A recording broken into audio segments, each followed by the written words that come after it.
In this segment, we'll be talking about components and operation of grid-tied PD systems, the SMA DC disconnect, system design for residential applications, Sunny Boy installation.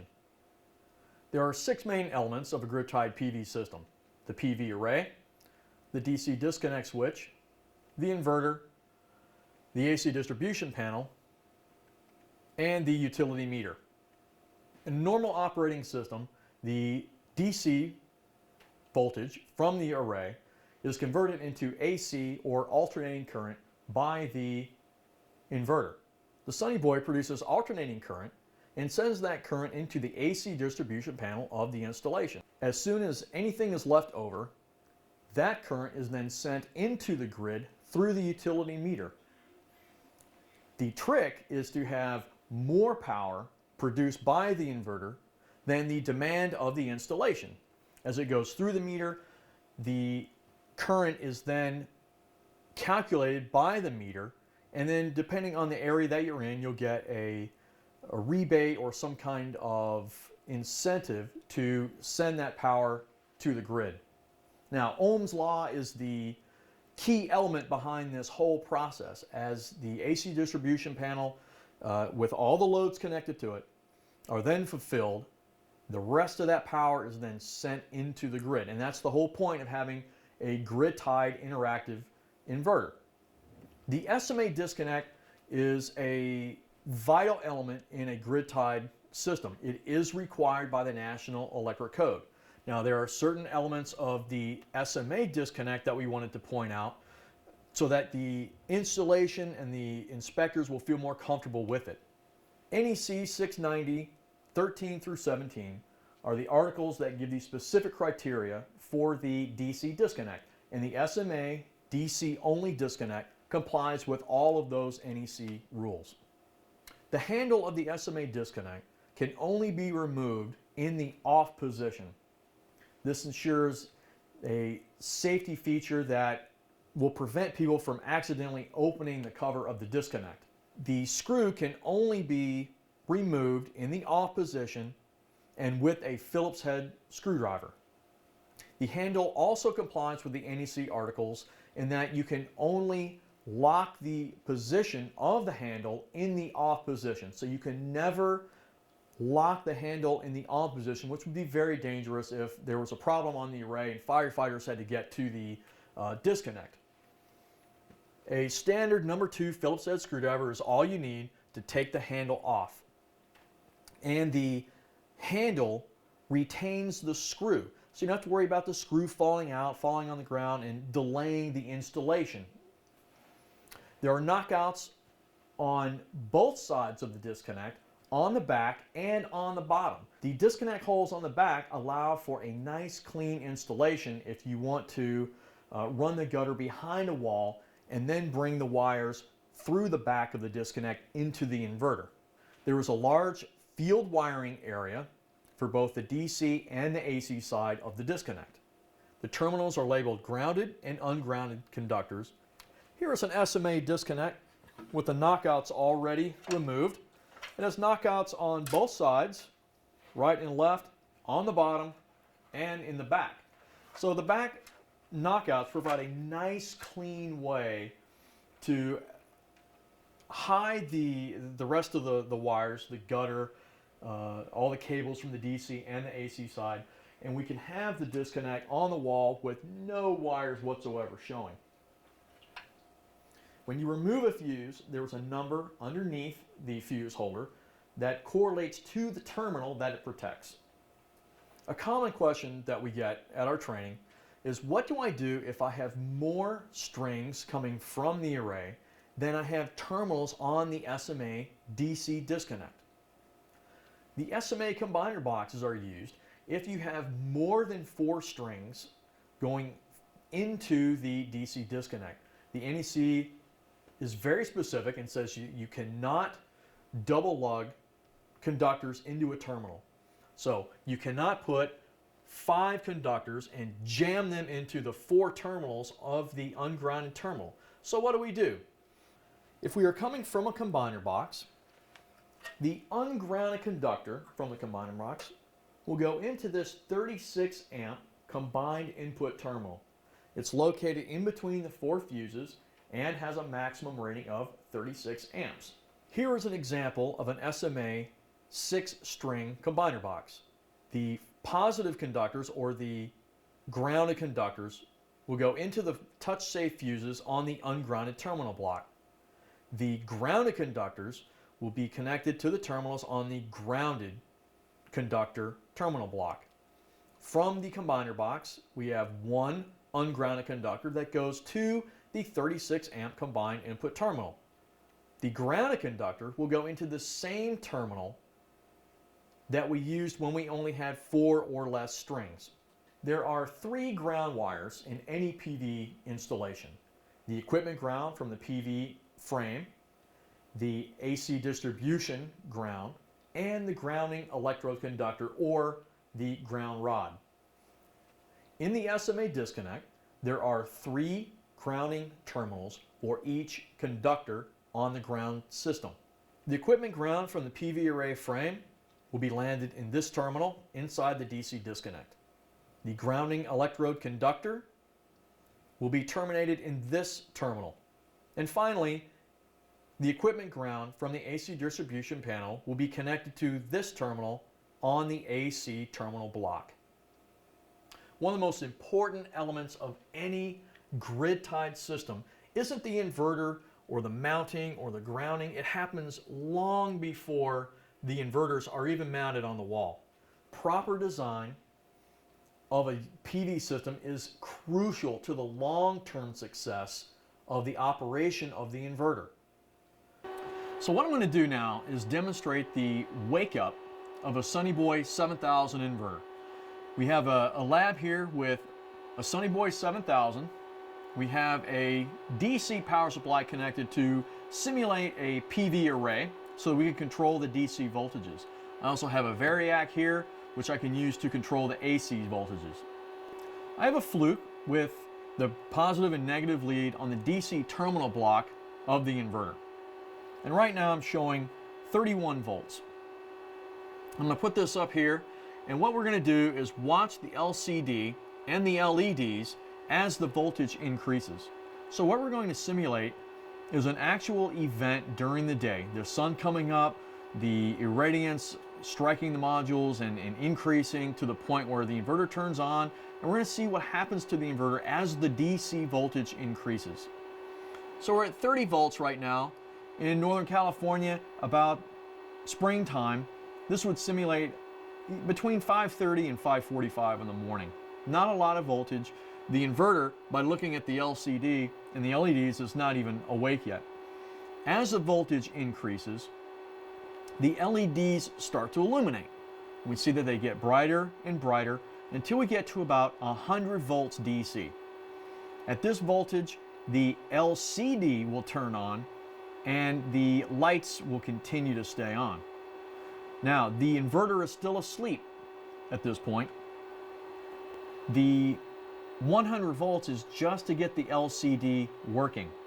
We still need to wait for the voltage to get around 200 volts for the microprocessor to wake up. So let's see what happens. Lights are still on. The LCD wakes up. Voltage is going up. As the voltage approaches 200, the microprocessor will sense that voltage and it will wake up. There we go. So now we see the microprocessor wake up and it starts to go into its routine. So it's checking the AC voltage, it's checking the DC voltage, it's starting to do a little bit of a wake up routine, but it's not going to connect to the grid yet. The inverter is on. But just because the inverter is on doesn't mean it's making power. There's still one more milestone that the inverter has to reach. So at 100 volts, the lights turn on, the LCD turns on. At 200 volts, the microprocessor wakes up. What we still need to wait for is the PV start voltage of the inverter. For a Sunny Boy 7000, that PV start voltage that's found on the spec sheet is 300 volts. For a Sunny Boy 3000, that's 228. For a 4000, it's 285. For the Sunny Boy 5000, 6000, and 7000, the PV start voltage is 300. The Sunny Boy 8000 requires 365 volts. So let's see what happens as the voltage creeps up to 300. Now the green light is blinking, indicating that the inverter is in waiting mode.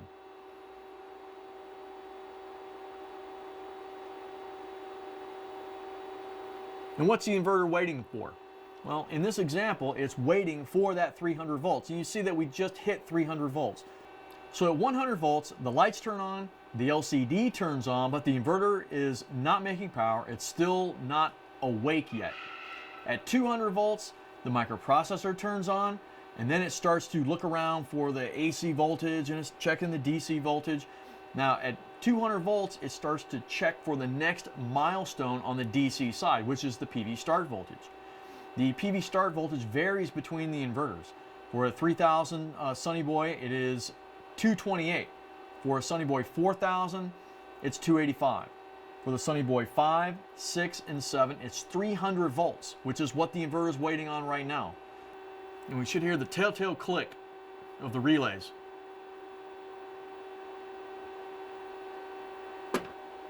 Now the inverter's in grid monitoring, so it's checking the grid, make sure it's there. Here comes it. Right there. So now the inverter tested his K1 relay, and then he connected. Now you can hear kind of a low hum as the inverter connects to the grid and starts making power. So let's see what happens as the voltage goes down. So at 350, 355, let's see what happens when the voltage goes below 300 volts. Okay. All right, so we're below 300 volts now, but the inverter's still on. It hasn't disconnected. So Sunny Boys need that 300 volts PV start, but the inverter can go below that PV start voltage until it gets to the minimum voltage window point of the maximum power point tracking range window. And that's done on purpose. We keep that PV start voltage well inside the maximum power point tracking range. Now let's see what happens when the voltage goes below the maximum power point tracking range.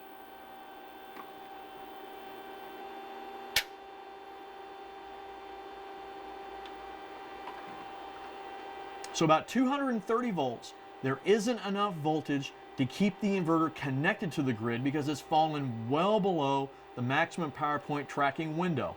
At this point, the inverter will be in waiting mode, just like it was first thing in the morning. What's it waiting for? Well, it's waiting for PV start now, but he's not going to see a PV start until the next day. Once we've determined the number of modules per string, the number of strings, the type of inverter, there are some things that we have to do to determine conductor sizing. We'll start with the DC side first. The NEC is very clear on how to size the overcurrent protection devices on the DC side. The DC disconnect is required by NEC. We talked about that earlier. The SMA disconnect has 4 fuses, maximum rating of 20 amps. But are we going to use 20 amps? No, we have to figure out what the size is going to be. And we do that by using some very strict guidelines set forth by the National Electrical Code. NEC 690.8 gives the reference for sizing of the overcurrent protection devices in the DC disconnect. The National Electrical Code bases the size of this fuse on a very specific formula based on the PV source circuit current.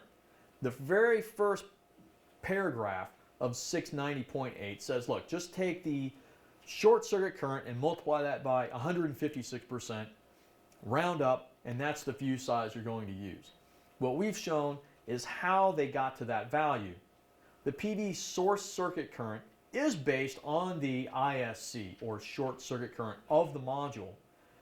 The modules have this value on the back. The first thing we must do is find the PV source circuit current. And we do that by multiplying the ISC rating of the module times 125%. But we're not done there. The NEC also says we must take 125% of the PV source circuit current. Now there's a shortcut. 125% times 125% is 156%, which is why NEC gives that value right away in 690.8. This is just the longhand way. In this example, we are using a module with an ISC rating of 7.9 amps. 7.9 amps times 125% or 1.25 is 9.8. But remember, we're not done. NEC says we must size those conductors for 125% of the PV source circuit current. NEC 690.8 Bravo 1 is the reference for this 125%. 9.8 times 1.25 is 12.25. If we went all the way back to 7.9 and multiplied that by 156%, we would come out with the same answer of 12.25. NEC is also very specific on the fuse sizing. Now in that example we had a 12.25 fuse. NEC does not expect you to run out and buy 4 12.25 fuses for the DC disconnect. What the NEC says is to round up to the next number. So in this example we would round 12.25 up to 15 amps, which just so happens to be the size of the fuse that comes with the SMA disconnect. In this example, even though we've calculated 15 amps to be the fuse size in the DC disconnect, the module manufacturers are actually the ones that dictate the maximum series fusing for their modules. The SMA DC only disconnect complies with all the NEC articles regarding a required DC disconnect. NEC 690 13 through 17 provide the details for the DC disconnect. It should only switch the ungrounded conductors. It is not rated as serviceable equipment. Located in a readily accessible location outside a building or inside the nearest point of entry into the building. And they must have permanent and proper marking. The lack of permanent and proper marking is the #1 reason for inspectors to fail a PV installation. It is extremely important to have all the labeling that is in the NEC on that DC disconnect. After we calculate the fuse sizing on the DC side, now we need to calculate the breaker rating on the AC side, or the fuse if you're using an AC disconnect.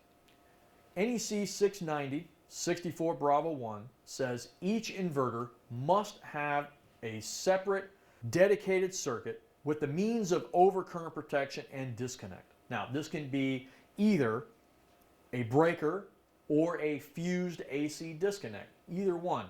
You don't need an AC disconnect. The NEC does not require one. So who requires AC disconnects? Local jurisdictions do. Now we recommend having an AC disconnect in the installation for ease of troubleshooting. It's very simple to just come over to the inverter, turn it off from the DC disconnect, and at the same time turn off the AC disconnect. Now the inverter is completely isolated. So we've already determined what the DC fuse rating is going to be. Now we need to figure out how big that breaker is going to be, or how big the fuse is going to be in the AC disconnect. NEC 690.8 says that the breaker size is calculated by taking the maximum output current of the inverter and multiplying that by 125%. That's it. There is no 125% of that value. We just multiply the current of the inverter, output current, one time by 125%, and then we also round up to the next commercially available breaker. For example, you might come out with a 25 amp breaker for the installation. Those are extremely hard to find. So what would we do? Round up again to 30, and we would use a 30 amp breaker in the install. In this example, a Sunny Boy 7000 US series model has a maximum output current of 29.1 amps when connected to a 200 volt AC service. 29.1 times 125% rounded up to the next breaker size is 40 amps. Since this inverter is connected line to line, we will need a 2-pole 40 amp breaker for this installation. This chart shows the Sunny Boy 3000 US and 4000 US breaker size based on the maximum output current times 125%. The Sunny Boy 3000 connected to 240 will need a 2-pole 20 amp breaker. A Sunny Boy 4000 connected to a 240 will need either a 25 or a 30 amp 2-pole breaker. Every Sunny Boy inverter comes with an installation manual, and we really recommend that you read them either before the install or at least when you get it out of the box. Now, you can download all of our installation guides for free from our website, sma-america.com. Go to products, go to the product that you're looking for, downloads, and then download the installation guide. So you already know what you're getting yourself into before the inverter even gets to the job site. There are some very specific things that we recommend the installer perform to ensure the longevity of this inverter. These inverters don't have to be replaced in 8 or 10 years. We hear that a lot. That's ridiculous. These inverters are meant to last for 20, 25 years, no problem. However, that's 20, 25 years with a proper installation. And the installation guide will ensure the longevity of these inverters if you follow those guidelines. First thing we want to do, install the inverter in the shade, or if you can't do that, keep it out of direct sunlight. So we recommend maybe installing the inverter underneath the awning if it's outside. Keep it off the south-facing wall of an installation if you can. If that's not possible, then put some kind of a shade. So give these inverters a fighting chance. Install them in the shade or have some type of shade mounted above the inverter to keep the direct sunlight off of them. That does two things. It prevents the inverter from prematurely overheating or derating, making less power because it's hot, and it also protects the LCD inside the inverter. The installation guide is very clear on the way that you can mount the inverters on the mounting surface. Mount it in a vertical position only. We recommend at least 3 feet from the bottom of the inverter to the ground. This keeps dust and critters and varmints and people from messing around with the inverter. The recommended minimum clearance around all Sunny Boy inverters is 8 inches. So 8 inches between this inverter and whatever we have installed next to it, whether it be a wall or construction or a beam or another inverter. If there's another inverter installed next to this one, it's not 16 inches. It's still 8 inches. 8 inches between this inverter and whatever is to the left or right of it. The last thing we don't talk about for the installation of the inverters is where to mount them. Tech support gets a lot of calls from people who keep complaining that the inverter vibrates and it wakes them up in the morning. This is because the inverter was mounted on a wall, say a plywood or drywall, and the inverter does hum in the morning, but it's very light. But if you mount this inverter on a hollow wall, the hum from the inverter is transmitted through the wall, and the wall acts like a guitar. So the wall amplifies the hum of the inverter. So please do not mount these on bedroom walls unless you want an early wake up on Saturday or Sunday morning, and mount it on something that will not transmit the vibration of the inverter into the other side of the wall. We also recommend adequate ventilation around the inverters if you do mount them inside. So we don't recommend mounting an inverter in a closet inside a garage. There's not enough ventilation. If you want to spoil the inverters and mount them inside, we welcome that. Just ensure there's enough ventilation around the inverters to keep them cool. Here is an example of improper ventilation. This installer had the inverter installed in his garage, although he also used the garage as a wood shop. When they pulled the fans off, all this sawdust came out. Here's an example of an inverter that is being shaded by the roof overhang. This is a great example of how you should keep the direct sunlight off the inverter. This is an example of a Sunny Boy 6000 US. It does receive a few hours of sun in the afternoon, and the sun moves over the house, and then the house actually shades the inverter. but this is not very comfortable for us, and we would recommend a shade. We call it Sunny Shade. That's not proprietary. To wrap up the proper installation of the Sunny Boys, here is a slide of a multi-Sunny Boy installation. These are Sunny Boy 7000s, and you can clearly see that they were not mounted in accordance with the installation guide. There's not even 8 centimeters between these inverters, let alone 8 inches. These inverters have no chance of operating properly, and the exhaust of one inverter is being forced into the exhaust of the inverter next to it.